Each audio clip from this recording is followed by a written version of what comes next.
In the midst of the remote northern mountains, there was a small village covered in clouds and wrapped in solitude. In that village lived a boy named Ayan, an ordinary boy, but filled with extraordinary dreams. His heart was thirsty for knowledge. He longed for the day he would put his village on the map of the world. But one night, fate struck in a way that changed everything. Ayan's father had gone into the forested mountains to cut wood, but due to a storm and a landslide, he fell into a deep ravine. When they brought him back, he was barely conscious. His spine was broken. The doctor said he will never walk again. Ayan's world was plunged into darkness. School, dreams, books, everything was set aside. That 12-year-old boy had now become the sole caretaker of his family. Ayan would cut wood all day, sell it in the village market, and care for his father in the evenings. At night, he would sometimes secretly glance at his old school books, but his heart was shattered. One night, he looked up at the sky and cried out, "Why me? What did I do wrong?" And the very next morning, a stranger entered his life. He was a wandering mystic, a white beard, shining eyes,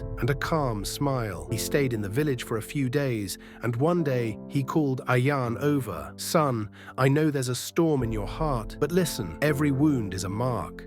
Allah gives special pain to special people so they may reach special places. Don't give up." Those words struck Ayan like an arrow to the heart. It was raining that night. Ayan was cooking over a broken stove when suddenly he said to himself, "Either I give up or I turn this pain into strength." That very night, he began a new journey. He worked during the day and studied at night. Alongside the wood, he began collecting old scraps of paper on which he wrote notes, solved problems, memorized lessons. Sometimes his hands bled, sometimes hunger gnawed at him, but he never stopped. 2 years later, a district-wide scholarship exam was announced. Quietly, without telling anyone, Ayan filled out the form. He traveled from his village to the city to take the exam. He had doubts in his heart, but the mystic's words echoed within, "Your pain is your path." When the results came out, Ayan had ranked first in the entire district. He received a scholarship, a stipend, and admission to the city's best school, all in a single day. Years passed,